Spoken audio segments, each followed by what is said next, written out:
So, I know what you're all thinking. You're thinking, Vosh, you're a serious political commentator who is respected the world over, around whom there are no controversies. Why would you waste your time talking about Game Grumps drama when you could be talking about, I don't know, that Jeremy Corbyn segment that you teased your fans with months ago that they won't shut up about? You know? Why waste your time? Well, my friend, I have a counter argument to give you, and it's that everything is political. Okay, and I think there's some something to dissect here. There's a frog on a table somewhere that we're going to pry our way into. I'm kidding, of course. What an inhumane practice. Stay woke, fellow vegans. So there's this guy, okay? No, actually, we'll back it up. So there's this thing, all right? And it's called Game Grumps. And I hate them.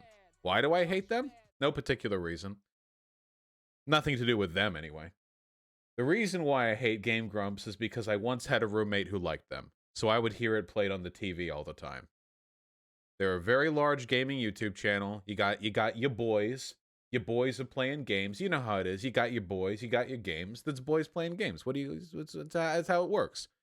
Yeah, you know the thing, right? Hey, I'm Grump. I'm not so wrong. And we're Game Grumps. Hey, hire me. Give me those YouTube bucks. Give me that Mongo money. Okay? You see? So the Game Grumps seem to keep re-emerging in the controversy spotlight for reasons that kind of elude me. I guess that's what happens when you get a bunch of gamer boys together. Gamer words happen. You know, we had that JonTron shit back in 2016. You guys remember? The JonTron, the bit? You remember? Where everyone loved, like, JonTron was like universally loved, like beloved the internet around. And because JonTron's videos were funny and he was just like, you know, he was just a beloved internet gamer boy.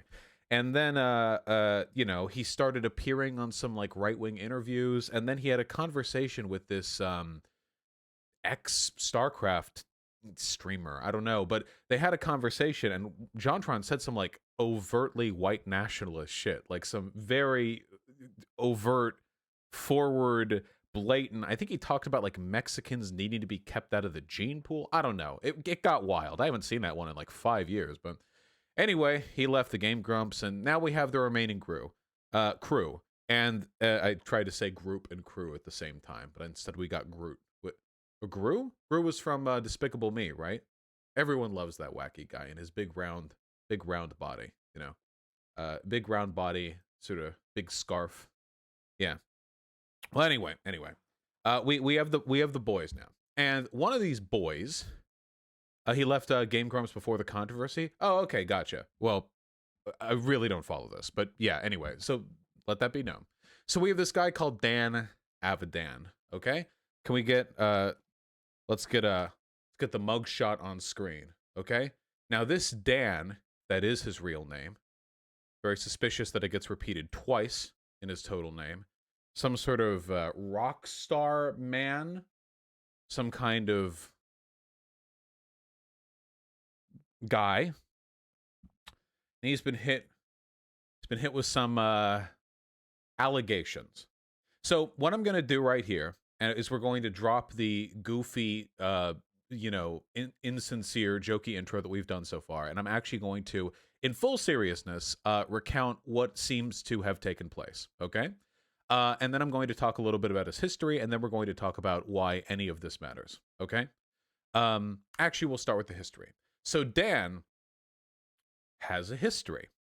There are a number of people who have come out calling Dan a creep and a predator and a groomer and so on and so forth. There are a lot of allegations here. Before stream today, and the day before, I took time to look through them for some time. And some of these seem to be very substantiated. And some of them seem to be, well, it's difficult to tell. And with all of that being said, for the purpose of being, I guess, holistic here, I'm not going to talk about any of those. I'm going to talk exclusively about the most recent drama, which is, as I understand it, this. Okay? So Dan Avidan, if that is his real name, has been accused several times of grooming younger fans. And what seems to have happened in this most recent incident is as follows, okay? So, ye back in the beyond years of, I believe, 2014, there was a fan of the Game Grumps who was 17 years old. And Dan briefly chatted with this person over some kind of messaging app, and their conversation was, as I understand, completely non-sexual. In their initial conversation, there doesn't seem to be anything sexual there. It's just like a fan saying hi. And I get Discord messages from people all the time saying like, "Oh my god, I love your videos," and sometimes I say like, "Thanks," and that seems to be the account of the thing. And then a couple months after that, this fan turned 18, and Dan wished them a happy 18th birthday. Now, I don't remember my mother or my father's birth dates, so I can't really fathom remembering the 18th birthday of a fan. I can barely remember my own birthday. It's difficult enough for me. So, it's that's on its own. But even then, it was on Facebook. So they were Facebook friends. I see. So you get the reminder. Okay. Facebook makes it easier. I'm not on Facebook, so I still can't remember my parents' birthday. Then, all right, hold on, chat. I'm going to need all of you to chill out, okay? We're going to get to it. My God. Dan actually has an incredible memory. Well, there you go. It's all good. Anyway, a while later, thank you, Hyena. A while later, by which I mean years later, in, I want to say like 2017, 2018, essentially, Dan seems to have groupie texted this individual. So Dan was in the neighborhood, doing a show, I imagine, and Dan still had this person in mind in their contacts. And Dan was like, yeah, okay. And messaged this person and essentially hit them up. Yeah, here we go. Okay. This is now being confirmed from an outside source because Hyena just linked this to me. Yeah. The whole story is they said hi to Dan at 17 years to 11 months old, turn 18 a month later, 4 years go by, get the groupie treatment. So this is a post defending Dan, okay? So get the groupie treatment, meaning he messaged her 4 years later with no contact in the interim, and then, went about with the sexting and the flirtatious. So, you sent me another thing? You people sure do make it hard to do a segment. Yes, I've seen this Twitter thread. Thank you very, very much. Thank you very much, Hyena. My God. So, it's important to note the evidence was posted on a Rant Grumps, a group dedicated. I know. Oh, God. There are a lot of people in chat who are already super invested in this, and it's very frustrating to see them assume that I'm not going to talk about things or say things that aren't true. Okay? Oh boy. Or I'll stop looking at chat, please. Okay. So anyhow, we get the subsequent groupie treatment, and in that groupie treatment, there's a post here, and this is admittedly a sub that seems to be dedicated to disliking members of the Game Grumps. Lord knows there are subs like that about me. But then this woman who's now like 22, I think, 21, 22, older, an adult, gets messaged up by Dan, and this person received a video from Dan, which they have leaked publicly. So I just got to my room at the resort in Mexico. Girl, look at this jacuzzi tub. Oh, it's got water jets that shoot out of the seats. They got fucking seats. Oh man, 2 seats in fact. Wish you were here to take up that other one and then crawl onto the first one so we could fuck in this. Anyway, so I just got to my room. I'm really sorry. Don't fuck a YouTuber, okay, people? Whew, boy. That's that cadence, is talking like a Game Grump, even sliding into the DMs, Whew. Wow, that's I didn't think that they'd talk that way off camera, but that's okay. So yeah, imagine fucking a YouTuber. full disclosure to anyone in the future, by the way. I talk like this all the time, okay? So what you see is what you get. Thank you. Anyway, now there's nothing wrong in that video apart from the cadence. But I want to talk about the broader story here. So anyway, like I said, there have been previous allegations against this Dan figure. And this person, this girl who he messaged and who he sent that video to, seems to now have a fairly negative impression of both Dan and her interactions with Dan. And I want to talk about this because there are a lot of people who I think are throwing really inaccurate criticisms about this situation that are actually really harmful to victims of situations like this. So, from the facts that we have been presented, we know a couple of things, like super easily, we know them for a fact, okay? So, first off, the initial contact between himself and this other person was when that other person was 17. Second off, that initial contact when the person was 17 was not sexual in nature, as far as any of us know. And then third off, there was a later contact years later, which was absolutely sexual and seems to have been, pursued pretty aggressively by Dan, it seems. Yeah, 4 years later. So there are a couple of things here. First of all, there are people who are saying this is like a pedophilia thing. I don't think that's an accurate description of the situation. There are people who are saying it's grooming. I also don't really think that's an accurate description of the situation, in main part because there doesn't seem to have been an active effort on the part of Dan to cajole or coerce or otherwise impress himself upon her back when she was underage. So the real problem here, and this is still a problem, by the way, we're not downplaying or defending in the slightest.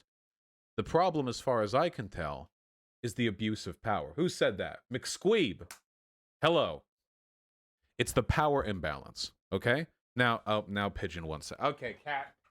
Anyway, let's talk, okay? Why is it wrong for a teacher and a student to hook up? A college student. So everyone's over 18, Why is that wrong? Well, in a vacuum, let's say this college student's like a 20, okay? Let's 20-year-old. Now, in a vacuum, if a 20-year-old wants to go out MILF hunting, I think that's their God-given right, okay? If a 20-year-old is out there on the bars, looking... Wait, 20-year-olds can't drink. 21-year-old. If a 21-year-old college student out there looking out at the bars, slamming drinks down, eyeing for cougars, okay. All right. And maybe you could argue that if a 21-year-old college student gets in a relationship with a 45-year-old woman, there are plenty of ways that 45-year-old woman can abuse that relationship with her life experience and her money and her connections.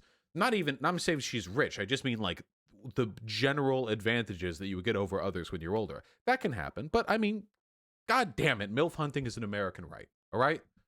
But say you take those same two people, 21-year-old college student, 45-year-old MILF, one of them's a student, one of them's a teacher, okay? Now things get yikesy. And the reason for that, and I want to be super clear, the reason for that is because the teacher has power over the student that the student is incapable of navigating responsibly. It's not possible for them to do it. Because, hey, look, fucking and sucking, okay? It's a highly emotional game. It's, even if the 21-year-old is super down to be fucking that teacher, and I imagine that many of them probably are, at least initially, you don't know whether or not a breakup would cause that teacher to start grading you uncharitably. You don't know whether or not there would be any retributive action as a product of anything odd happening between the two of you. That's the nice thing about being a student and fucking a student. You break up messily, what's going to happen? Nothing. Nothing's going to happen. It's a student. What are they going to do? I guess they could kill you in your sleep. But anyone could do that. A teacher, however, what about an ex-teacher? If they're an ex-teacher, what about what I am saying would apply to them? What people in chat, an ex-teacher? If they're an ex-teacher, they're not a teacher, okay? Jesus. An ex-teacher just becomes a MILF. Thank you.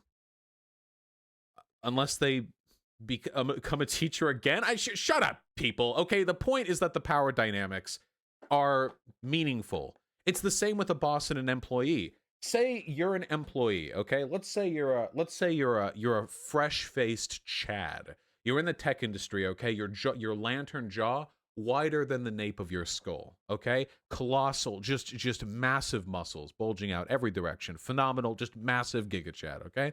And you've got a super hot boss, all right? And she's like, "Hey, I want to see you in my office for over dick time."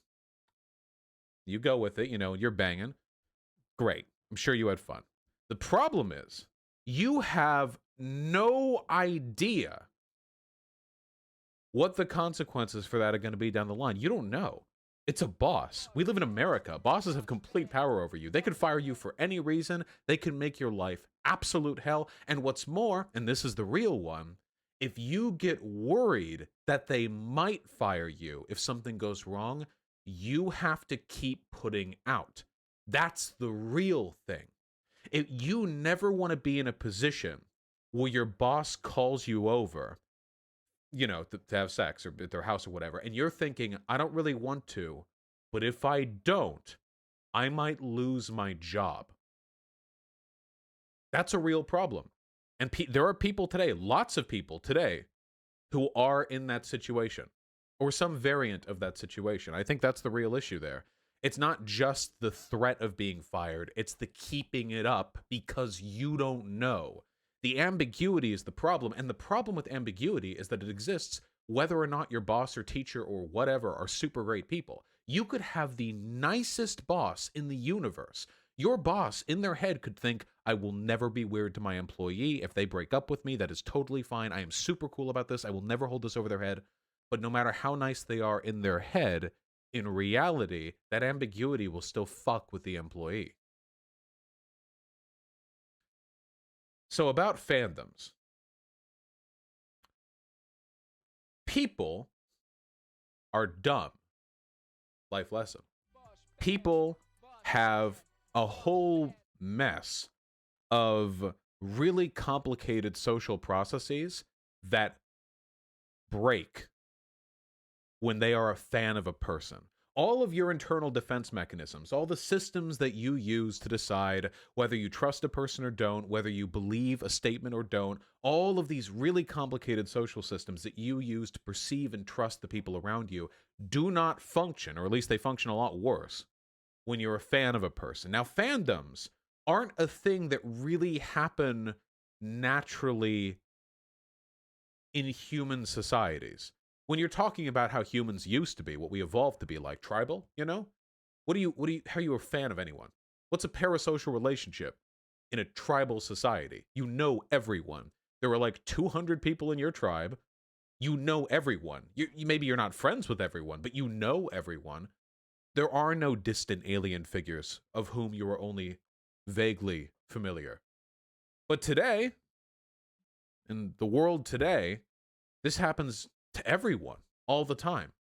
So I don't think that a public figure having power over a person that they date by way of them being a public figure is necessarily the problem. Because if that was the case, wealthy people could only ever date other wealthy people. Because a wealthy person has a ton of power over non-wealthy people, right? I mean, obviously.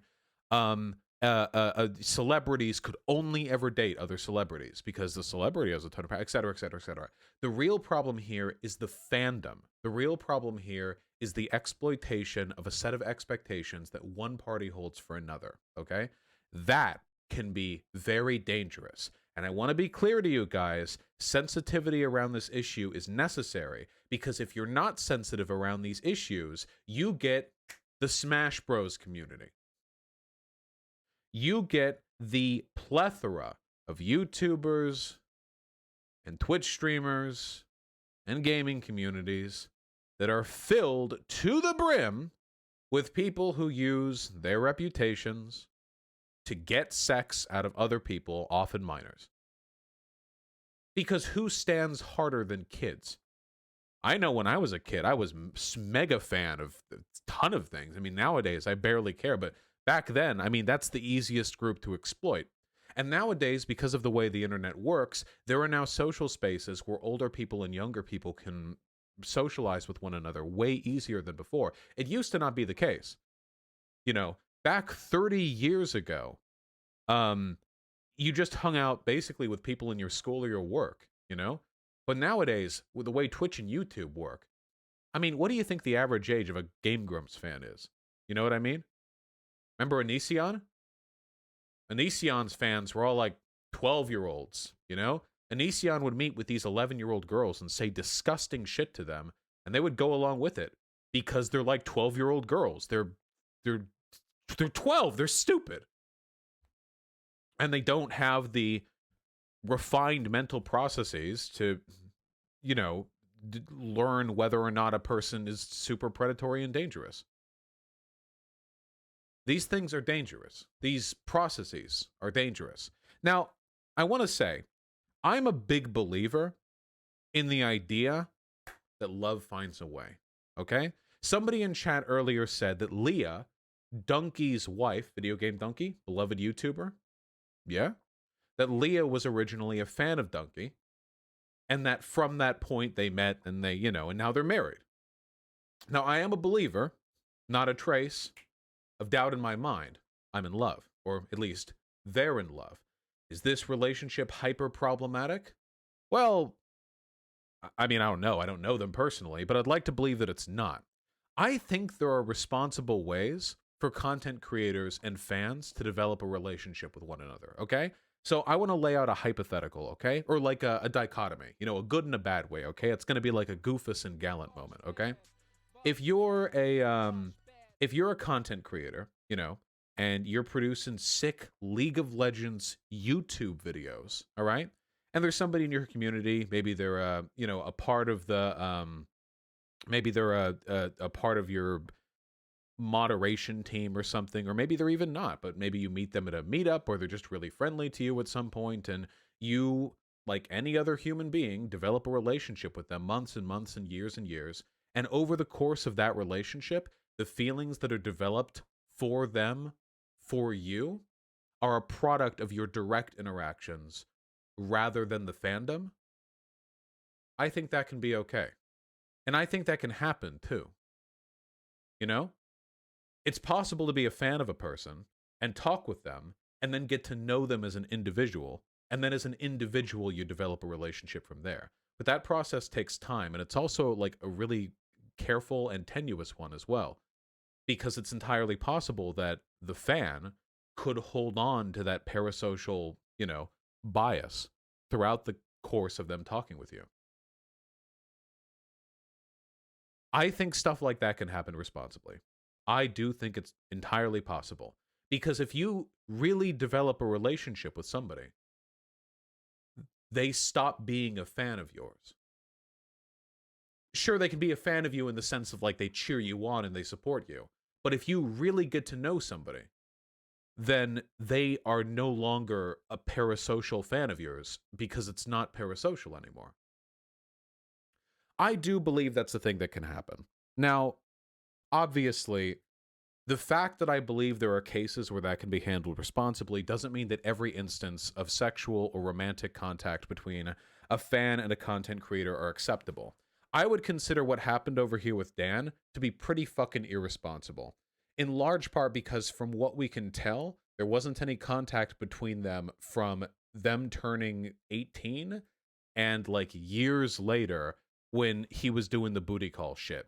And that booty call shit is relying 100% on parasocial bullshit, okay? Unless you think that she would have assented to sex with Dan without knowing Dan was a popular YouTuber. Probably not, no. The parasocial thing was driving the entire relationship there. And I think that's a real problem. And the real problem there, I mean, there are a million ways that this can manifest. So basically you have a problem with groupie culture? Yeah, it's a little, yeah? It can be a little bad? Yeah, how that works? That can be a little bad? You know, possibly? Look, I'm not coming out against casual sex here. I'm coming out against using your fans' parasocial relationships to get into their panties like really quickly, okay? Usually because even if that's what they want, they just want some like quick content creator dick or whatever. A lot of them do so in the hopes that they'll become something more. And that's really sad to me, you know? Very rarely will you bang a groupie or some fan, and then in the fan's head, they'll be like, yep, we had sex one time. There we go. We did. All right, nailed it. What they're thinking is like, oh, oh my God, he chose me. I'm the special one. We can make something happen here. And that can lead to a whole lot of, yeah. Seems like this could be solved with clear, honest communication. This can be solved with extensive, clear, honest, and communication. Yeah, with extensive, open honesty. But that is not what took place here. And even then, it's a messy business. I mean, yeah, there are people in chat saying Dan literally told these girls he wanted a relationship with them and then ghosted them. That's some mega scummy shit right there. That's some mega scummy shit. And that's, you know, taking advantage of them. Have you ever had sex with a fan or at least somebody who knew your online presence? I mean, Hyena knows some online presence. No. Otherwise, no. I mean, it usually comes up. I mean, in the few times I've had conversations with other random people, it's usually like, you know, hey, how you doing? So what do you do for work? And then I'm like, uh, I do a politics show. Oh, cool. Wait, like on MSNBC? No, it's fine. Really, it's just a little thing. Wow, wait. So like on the internet, then what's your channel name? It's really not. You wouldn't know about it. It doesn't matter.